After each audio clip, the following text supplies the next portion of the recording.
Oke, baik. Assalamualaikum warahmatullahi wabarakatuh. Selamat pagi, selamat siang, selamat sore, teman-teman dimanapun Anda berada ya. Jadi, mungkin teman-teman semuanya yang saat ini mungkin ingin membuat ya software atau dashboard atau mini ERP begitu, yang fokusnya mungkin lebih ke peternakan ya. Jadi, Greenland memiliki sebuah aplikasi ya atau software yang saat ini banyak digunakan oleh peternak-peternak kita di Indonesia. Nah, jadi mungkin sebagai perkenalan nanti untuk apa namanya untuk isi aplikasinya seperti apa nanti kita akan coba sharing dulu ya sebelum kita melakukan instalasi ya. Oke, di bagian sini kita coba input di proses username dulu.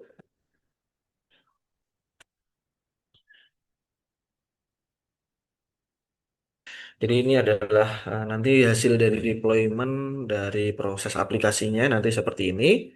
Jadi buat teman-teman semuanya nanti tidak perlu khawatir seluruh manajemen dan juga seluruh recording itu sudah bisa tercapture di dalam software ini begitu.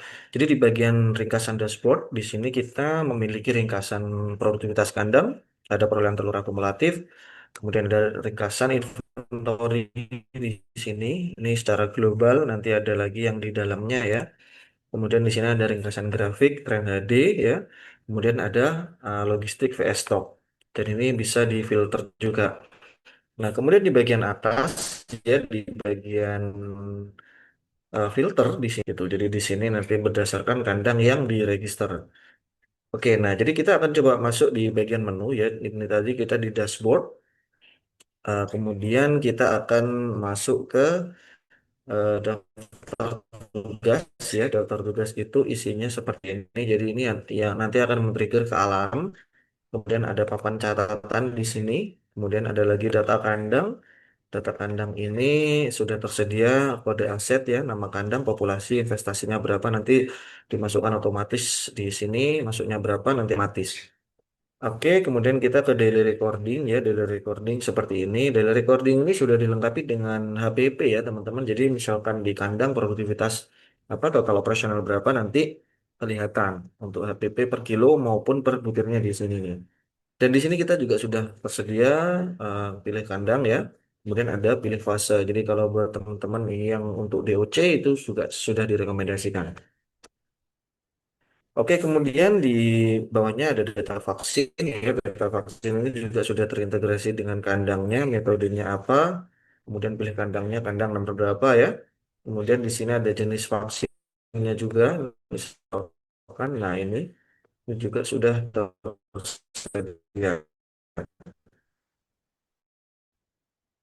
Kemudian di sini ada data karyawan, ya, ada data karyawan, ada data staff, ada kamar, kemudian di sini ada data komplain, ada insiden. Ini di sini ada telur masuk ya dengan login gudang telurnya. Ini kita akan menekan nomor berapa begitu. Jadi nanti kelihatan yang masuk di gudang telurnya begitu teman-teman. Oke, kemudian di sini ada menu penjualan ya. Di menu penjualan ini kita juga akan melihat tren perkembangan penjualan ya. Sudah dilengkapi juga dengan dashboard. Kita melihat tanggal penjualan di tanggal 1 atau misalkan di bulan Maret. Kita cek di bulan Maret sampai di Maret tanggal 31 ya. Nah, seperti ini. Jadi di bagian sini sudah kelihatan kita punya list box di bawah sini ini yang terjual berapa, super kilonya berapa, yang besarnya berapa kilo, sedang berapa, berapa itu sampai sini ya. Jadi udah apa sudah kelihatan ya. Kemudian di bagian bawah juga ada omset penjualan. Di bagian ini kita sudah bisa lihat penjualan dari filter yang sudah kita lakukan tadi di atas suatu hari tanggal 9. Tanggal 7 di sini ada tiga, nah itu terakumulasi menjadi satu nanti di grafik bukan 777 tapi 7 dijadikan satu gitu. Jadi diakumulasi. Nah, kemudian di sini kita juga memiliki total omset, teman-teman ya, total omset. Jadi total omset ini adalah total omset secara keseluruhan ya. Oke, kemudian kita misalkan filternya kita sampaikan di tanggal hari ini itu total besarnya, total sedang, total kecil berapa. Nah, jadi hanya begitu ya. Nah, kemudian di bagian bawahnya kita memiliki dashboard real time telur masuk dan juga keluar. Nah, di bagian sini ini kita akan memudahkan berapa akumulasi atau perolehan telur yang masuk ya, atau telur yang keluar dan juga sisa stok yang siap jual. Ini sebenarnya berhubungan dengan dashboard yang ada di depan nih teman-teman. Nah, jadi di dashboard depan ini kita memiliki telur yang masuk sekitar sekian ya, telur keluarnya sekian, stok telurnya sekian. Nah, cuman kalau di bagian dashboard depan di sana tidak terlihat secara breakdown-nya, secara rinciannya. Jadi ini hanya memberikan gambaran secara gambaran besarnya. Nah, kalau misalkan teman-teman semuanya ingin melihat gambaran secara besarnya berapa yang tersisa di dalam gudang, misalkan ada ukuran berapanya, yang besar berapa kilo, yang super berapa kilo. Nah, itu nanti masuknya di penjualan ya. Di menu penjualan kita cari di dashboard yang paling bawah. Nah, di sini kita akan melihat ya dashboard real time telur masuk dan keluar. Nah, di sini kita akan kelihatan ya sisa stok per kategori ya kilo ya. Jadi sisa supernya tersedia 4.504,3 kilo, sisa besarnya ini malah minus ya, minus minus dan juga minus. Nah, jadi kita nanti bisa bisa melihat dari sini ya teman-teman ya. Jadi ini sangat memudahkan sekali untuk teman-teman semuanya melakukan penjualan. Nah, kemudian di bagian bawahnya kita ada menu buku penjualan ya. Nah, buku keuangan ya. Nah, jadi buku keuangan ini adalah bagian yang tidak bisa dipisahkan begitu. Di bagian sini kita punya tiga kategori. Ada pemasukan ya, kemudian ada operasional dan juga non operasional. Pemasukan nanti misalkan dari hasil usahanya ya, hasil profit dari penjualan telur dan lain sebagainya nanti maksudnya dimasukkan nih teman-teman ya. Kita bisa masukkan misalkan ini adalah hasil usaha misalkan itu seperti itu. Nah, jadi nanti ini sangat memudahkan sekali. Contoh lagi misalkan teman-teman ada lagi untuk menggaji karyawan begitu ya. Di sini kita akan masuk di bagian operasional. Operasional kemudian di kategorinya kita masukkan saja nih misalkan tenaga kerja misalkan. Oke, jadi nanti di sini akan mengcapture di bagian grafiknya. Jadi kalau memang misalkan teman-teman semuanya punya pencatatannya yang bagus, nanti tinggal di filter saja nih. Misalkan kita pengen lihat pengeluaran di bulan Maret misalkan. Di bulan Maret kita filter saja dari tanggal 1 sampai tanggal 30 ya. Ah, sorry. Ini bulan 6. Kita cari di April. Nah, di sini. Jadi ini tanggal 1 April sampai tanggal 30 April. Jadi di sini kita cari saja filternya. Misalkan di sini kita mau jenis biayanya apa. Kalau mau misalkan dicari yang operasional ya silahkan. Non operasional juga silahkan. Pemasukan juga silahkan. Di sini kita akan cari di semua jenis biar nanti misalkan kelihatan begitu ya. Oke, di sini kita sudah melakukan filtering ya. Kemudian di bagian bawahnya, nah di sini kita akan kelihatan. Nah, non operasional tidak ada di sini. Jadi ini kita tidak ada pembelian yang bersifat aset ya. Non operasional itu bersifat aset. Jadi misalkan teman-teman beli kendaraan, beli bangunan, beli tanah, beli sawah. Nah, itu masuknya di non operasional.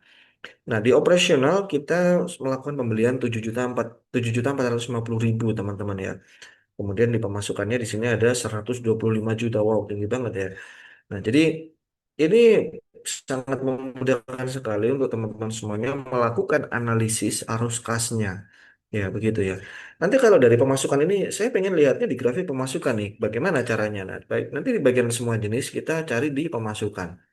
Nah, nanti kita tinggal tahu di pemasukan ini kita ada hasil usaha, kita dapat ada lagi dapat pinjaman dan juga hasil usaha nih. Dan di bawahnya nanti grafiknya juga tidak akan muncul ya. Jadi di sini akan muncul hanya di grafik pemasukan usaha. Oke, nah kemudian kalau misal laporan laba rugi tahunan, nah itu seperti apa? Nah di bawahnya kita masih ada satu grafik teman-teman. Di bagian bawahnya kita memiliki VS operasional.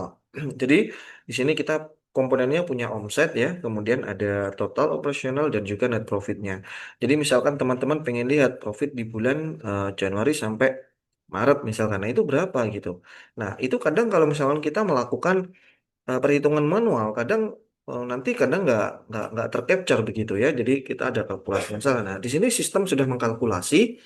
Nah, sehingga di bagian bawahnya ya di sini untuk total omsetnya ini sudah terakumulasi dari omset 1 tahun. Makanya di sini kita punya filter, contoh misalkan di 2025. Nah, ini nggak ada ya. Di 2025 nggak ada. Nah, makanya pemasukan di bulan Januari ya di sini, kemudian ada pengeluaran, kemudian ada net profitnya. Itu nanti mereka akan mengurangi ya teman-teman. Nah, begitu. Jadi dari sini kita sudah kelihatan di bagian total omsetnya 31.700.000 sekian. Untuk operasional adalah 19,5 juta ya. Net profitnya di sini kita kelihatan 12.180.000 per bulan ini begitu ya. Jadi nanti ini semakin tambah tahun nanti otomatis kita akan bertambah ya.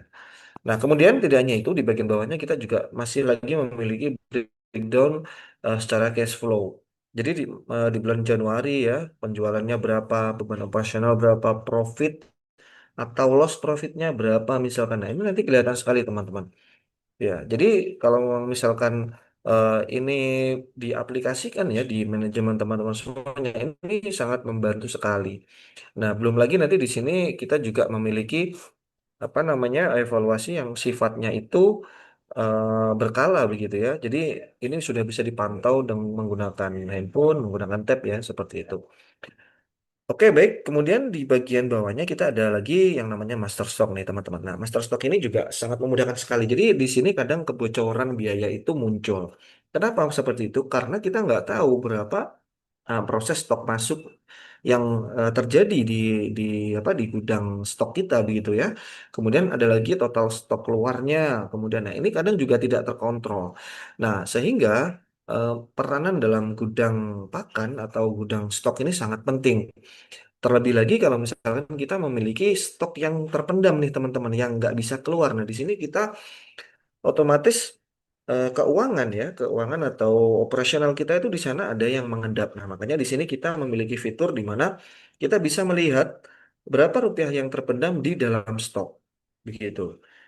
Nah, jadi di sini dalam demo ini kita memiliki 4 kode yang terdaftar dalam stok ya. Kemudian ada total stok masuk total 9.000. Kemudian total stok keluar ada 3.050, sisa stok totalnya 5.950. Ini cukup cukup besar ya sisa stok yang tersedia di gudang. Nah, rupiah yang terpendam di sana itu masih 44.625 ya. Jadi 44 juta sekian lah gitu. Nah, kemudian di sini kita juga memiliki detail nilai aset stok terkini. Jadi di sini kita ada konsentrat grower sisanya 950 kilo. Kemudian di bawahnya lagi kita ada konsentrat layer, sisanya 3.000 kilo. Ada lagi konsentrat grower nih di bawahnya lagi nih dengan kode 520 yang di atasnya tadi 524. Nah, jadi di sini sudah sangat membantu ya buat teman-teman semuanya untuk melakukan evaluasi yang ada di manajemen di peternakannya. Nah, dari master stock ini nanti kita juga ada yang namanya stok masuk ya. Stok masuk ini adalah recording nanti supaya masuk ke dashboard stoknya tadi. Kemudian di sini kita juga ada stok terpakai. Nah, stok terpakai itu kita juga memiliki fitur yang namanya, contoh misalkan kita mau mengeluarkan stok berupa 524 AE Concentrate Grower. Seperti ini. Nah, nanti kita mau mengeluarkan jumlahnya ada 1.000 kilo ya. Kemudian di sini kita disuruh ngisi harga. Jadi harga ini hanya untuk opsional saja. Kalau misalkan tidak diisi tidak menjadi masalah begitu.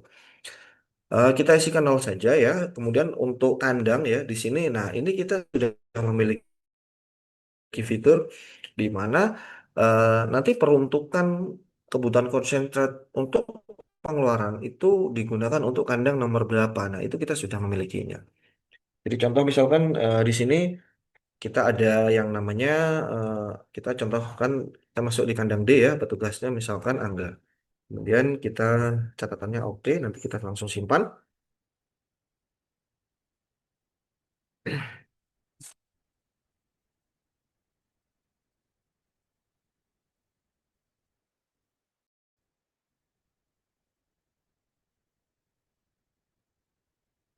Oke, kita coba cek filter hari ini ya.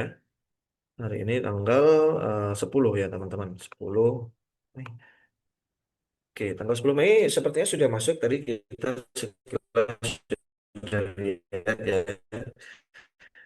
Jadi itu tanggal itu apa?